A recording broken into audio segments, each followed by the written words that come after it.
I'd like to introduce myself. My name is Ljilja K Lecture V2. I'm a graduate student, PhD student at School of Industrial Design, and I'm also working as a graduate research assistant at CATIA, that's the Center for Assistive Technology and Environmental Access here at Georgia Tech. And I will be talking about universal design and its applications.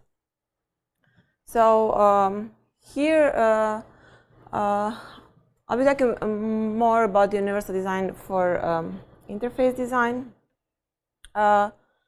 So we have these different design approaches, which are mostly specialized design approaches, and then we have universal design.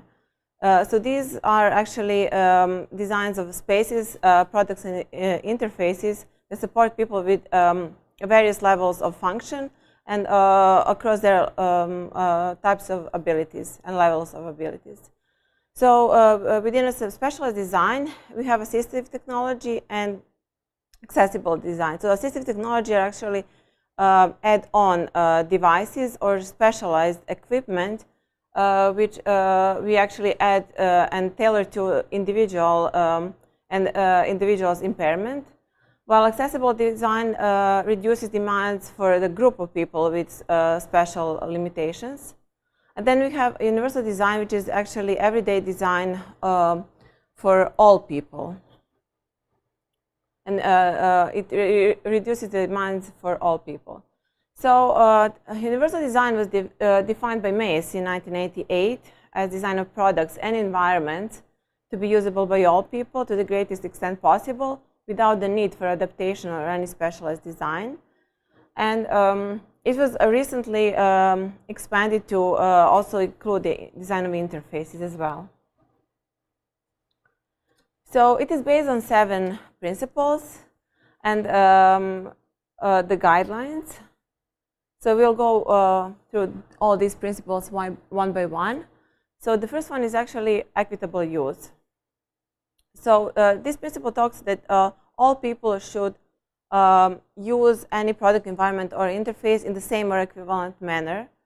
So one example could be like, so the typeface, we can have all the types of typeface and available, and anyone could use it based on their needs or the size of the font.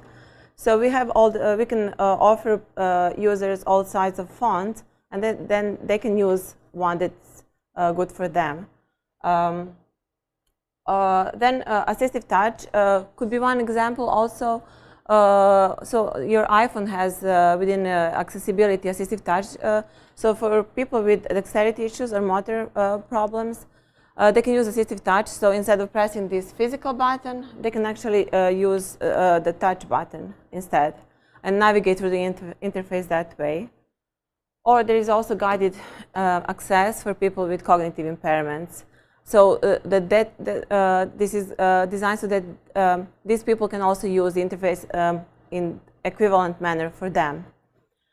And then it also, this principle talks about avoiding segregating users. So we should not have something like specialized design for them, so or label design for these users. So design should be designed so that there is one design and everybody can use it in the way they choose to use it. Then we have also provisions for privacy, security, and safety equally available to everyone. And also the design should be appealing to all the users. So the second principle is flexibility in use. So it talks about like we should provide choices in methods of use. So my favorite example is this one for seniors. So the seniors actually here can, just by tapping their senior card, adjust the timing of the for them to cross the street. So the light. So actually, this one also relates to the adaptable to the user pace guideline. Also, the nice example is Nest thermostat, where you can actually set up everything based on your own pace needs and your user's needs. Then this principle talks about permitting right or left-handed use. So we should also design for people who are left-handed as well as right-handed. and then also facilitate accuracy and precision. Then we have the third principle, which is simple and intuitive use. So can anyone, or can you like guess what this principle is about and how it can be applied?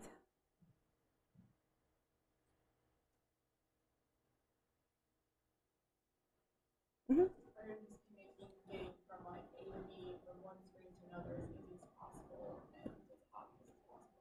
Exactly, yes. So it should be natural, intuitive use, yes, of anything that you are designing for. Then consistent with expectations. So like our expectation, like the young people's expectation is different than the older adults' expectations. So you have to think about also their pace and like what they would expect when they use the same product or interface or environment. And then also accommodate the range of literacy or language skills. So like the example of this would be using universal or recognizable icons that also can be used all over the world or across the generations, ages. Then arrange information consistent with its importance and provide prompting and feedback during and after task completion. The last one is especially important for older adults because they want to know when, like, if they have accomplished the task. So then we have the principle 4, which is perceptible information. So we can use different modes for redundant information presentation. So provide contrast between essential information and its surroundings, maximal legibility of essential information, and differentiate elements. So what about the modes? Can you like suggest any different modes for presenting the information? So we can have like visual presentation of the information. At the same time, we can have audio feedback. And then we can also have like a tactile feedback for some, like as much as you can. So we have designed at the CATIA a ballot which was like at the same time it presented video and audio information, and also it provided tactile feedback. So it had the tablet had actually tactile cover where older adults or people with certain disabilities, like blind people, can actually navigate with their fingers and actually get to certain buttons. So the audio would read to them what they should do, and they could navigate with their fingers to get to certain like touch buttons, and that way perform the voting actually. So you can think about like all the different ways people you can convey information to these people. Then tolerance for error. So we have to arrange elements to minimize hazards and errors, and then provide warnings of hazard and errors. Here, like you have these pretty common examples. Then provide fail-safe features like edit and undo, and discourage unconscious actions. And then principle 6 is about low physical effort. So we should allow use in neutral body position, allow use of anything, environment, product, or the actually the tablet or the interface. Use reasonable operating forces. So for the interface design, this could be applied to using single tap or slide versus double tap, or like assistive touch is also a good example. And then minimize repetitive actions, minimize sustained effort. So for physical use, it's pretty obvious, like the digital lock using the phone instead of the lock itself. So people who are have upper body motor impairments, they cannot use or they can use the lock with an effort. So in this way, you can actually accommodate this group of users. And then size and space for approach and use. So provide clear line of sight to important elements, make reach to all components comfortable, accommodate variations in grip and hand size. Also, you have to think about that because also here you can think about the, when we think about the grip, like older adults and people with arthritis or dexterity problems, they have problems with grip. And then provide adequate space for use of AT or caregiver, actually. So we have some resources here, and I'll come back to the first one when we come to the vision impairment. And so the first one is like impairment simulator software. We'll go through that one. And then you have like numerous blogs. I just put one of them, so for blind readers. And then you have Android's and Apple's accessibility guidelines, assistive technology blog. And then there is a book, Universal Design for Web Applications. So on Universal Design for Environment and Products, you have numerous books about that. But recently, you have just a few books that are available for the web or interface design. And then local resources would be the classes that John Sanford, Professor de Katia, teaches here. And now we'll talk about usability a little bit. So what determines usability? Like, so we have person's ability and we have design characteristics. So the interaction between the two actually determines the usability. So how can we accommodate this design so people with various and combinations of limitations can use this product. So we'll talk about types of abilities and levels of abilities. So for types of abilities, we'll talk about sensation and perception, motor function, communication, and mental function. So sensation and perception, we have seeing, hearing, sensing odors and flavors, and then sensing by touch.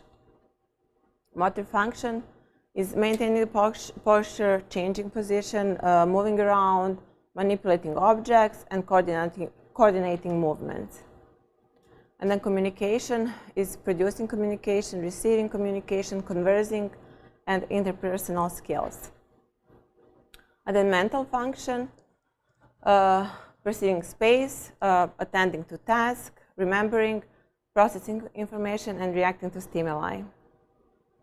So about the ability levels, so I think the best example would be if you think about like people who are vision, and then so no ability would be a blind person, maximum ability would be a person with a perfect vision, and then so for blind people they usually use assistive technology, and they are somewhere here, and then usually young designers, they're somewhere like here, and then these people design for themselves mostly, and then for this group of users. So they actually cover this group of users here. Now, when you think about the rest of the users, so you have the users in this group of bell curve, which are not covered at all. Those are the users with like low vision or some other vision impairment. So when designing for all, we have to think about all these people and actually incorporating design for them. So now we have normal age-related changes, which are usually chronic and progressive, and we have like changes due to disease or medical conditions, which can be chronic or acute. And first is vision, and the health conditions affecting the vision. So we'll go through each one of these. So we have the macular degeneration, and this is how it looks like for people who have this impairment. So they have blurring at central vision, and then magnification and illumination could assist these people in reading and other near vision tasks. Then we have a cataract. Okay, age-related cataracts are often yellow and brown, causing loss of sensitivity to blue. So if somebody can bring the bag, we have some simulator glasses, which can actually simulate all these impairments. So you can, when you wear these glasses, you can actually try. So cataract actually causes loss of sensitivity to blue. And try to perform some tasks, like use your phone and I don't know, like write or type an email or try to read an email. And then you have the tunnel vision, which makes it impossible to read large print, but these people can read small prints. Then you have glaucoma, which causes the subtle loss of contrast between the objects and the backgrounds, and then difficulty with night vision, and also, like in the late stage glaucoma, loss of peripheral vision or loss of central vision for terminal cases. And there is a diabetic retinopathy. So these people experience glare, and then they also have like blank spots in their visual field, and they cannot read the large print. And stroke causes the field cut. You have some of those glasses over there. And there is also color blindness. And this is how it looks like for those people. And then also there is a loss of contrast sensitivity.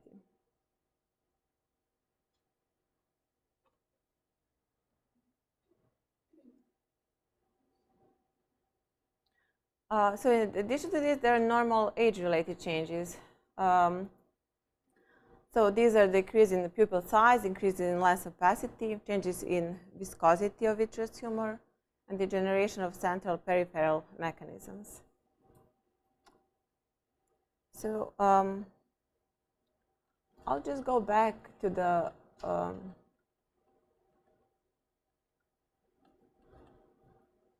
resources and show you this. This one is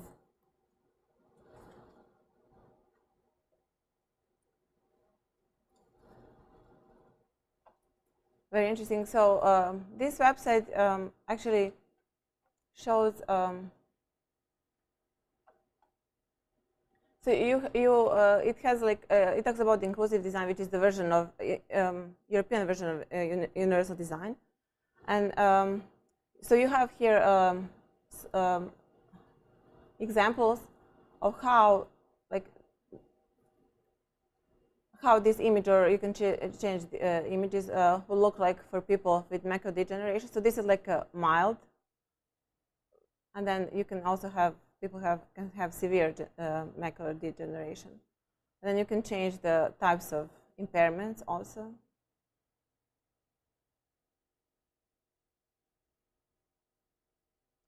This is glaucoma we were talking about. So as you can see, so especially like older adults, as you age, you experience many of these impairments. So hearing, we'll talk about this hearing, severity and types, and frequency loss. So severity of hearing loss goes from normal, mild, to moderate, severe, profound in increments of 20 decibels. And I can show you how these people, so it goes from the normal to mild, moderate, severe, profound. So you can actually experience how these people with all these levels of hearing loss hear actually. And at the end, it's just, they just hear the background noise and mumbling, that's all. They don't hear anything.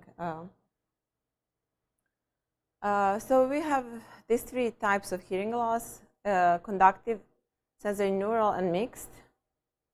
So conductive hearing loss actually happens in the outer ear canal or middle ear, and it actually sound is not properly conducted here from the outer canal to through the eardrum or to the bones of the middle ear. And these people have actually difficulty hearing faint sounds. Then sensory neural hearing loss is actually damage to the inner ear or the nerve pathways to the brain. So the sound is not conducted properly to the brain, and these people actually have difficulty hearing faint sounds and understanding speech. And there's also mixed hearing loss, which is damage to both outer and inner ear, and the sound is not conducted properly to the brain, and these people have difficulty hearing faint sounds and understanding speech. And there's also frequency loss, which is due to changes in the inner ear for the person as she or he ages. So it affects both ears to the same degree, and as time goes, it actually progresses. And so these people hear background noise, but they don't hear the sounds and speech.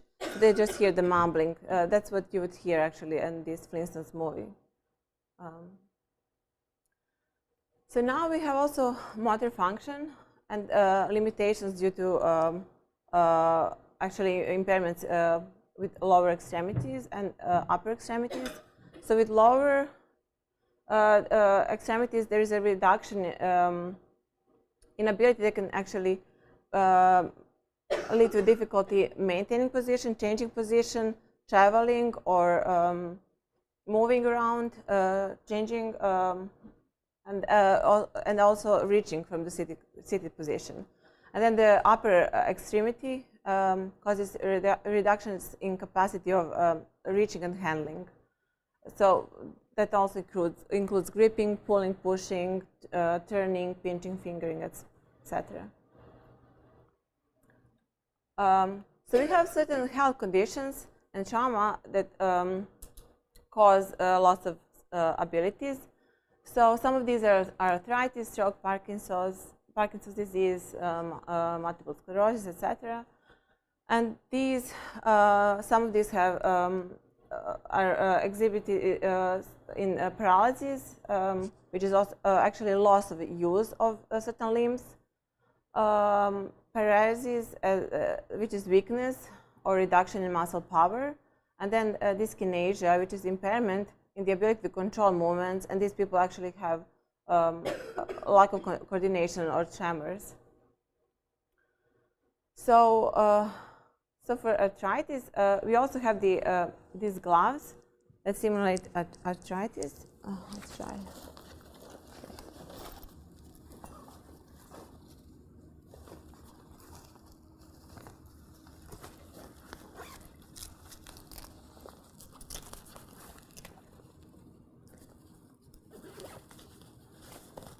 You can try them on. Some of them are like this is the one. Some of them are really small. So try. That's not the one. Yeah.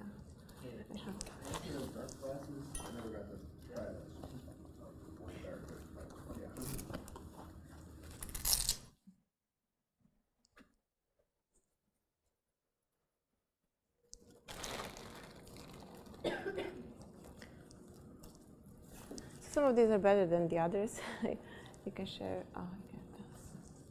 Here.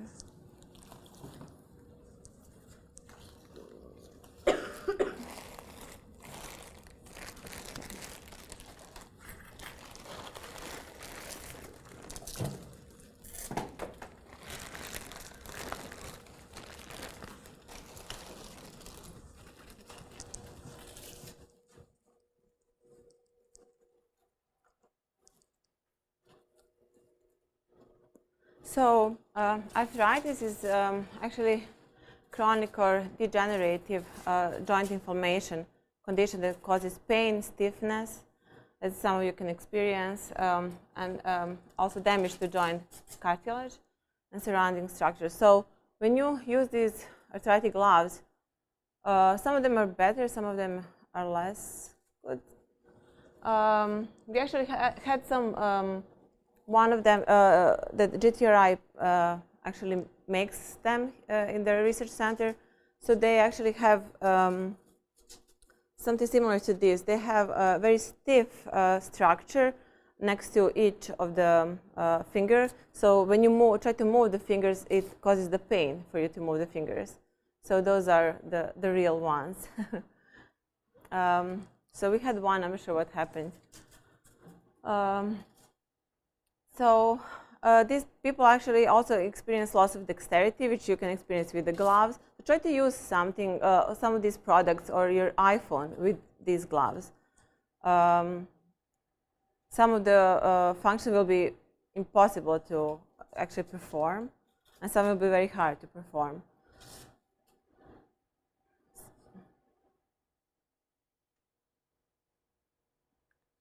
So, like, do you have any suggestions? How can you help, like, people with arthritis? Like, when you design a product, like, what can be helpful for this group of users? Sorry? Mm-hmm. Okay. Okay.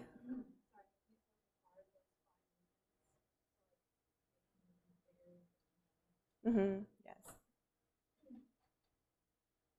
And like the doorknob that we have here, like, is pretty good example for people who have like upper dexterity impairments. Like this doorknob, they can open with their elbow instead of using their arms. So like designing also in that way, and it's useful for anyone else as well.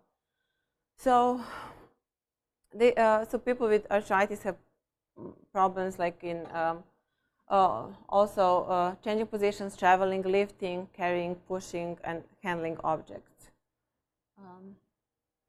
And then there is Parkinson's disease, which destroys the cells in substantia nigra area at the base of the brain, which communicates with other parts of the brain by releasing dopamine. So this reduction of dopamine causes stiffness and slowness in muscles, and also the resting tremor, problems of posture, balance, and initiating movement. So PD is chronic and usually starts on one side and then spreads fast to the other side of the body. And this disease is progressive, so these people can actually have very large and great variations in ranges and number of limitations, depending on their state of the progression of disease. And then we have normal age-related changes, which happen in skeletal system of bones, joints, and stature, muscular system, muscle mass, composition, and activation. So how can you apply a universal design? You can identify goals and tasks related to design. You can consider human interaction requirements for these tasks. Also, the impact of a limited function that these people have for these tasks, and impact of physical and social environment on these people. And also, after designing any of your products, environments, or interfaces, you should test with these types of users. So depending on who you are designing with, you should test. If you're designing for everyone, then have the range of people with ranges of abilities, or different people with different abilities. Thank you.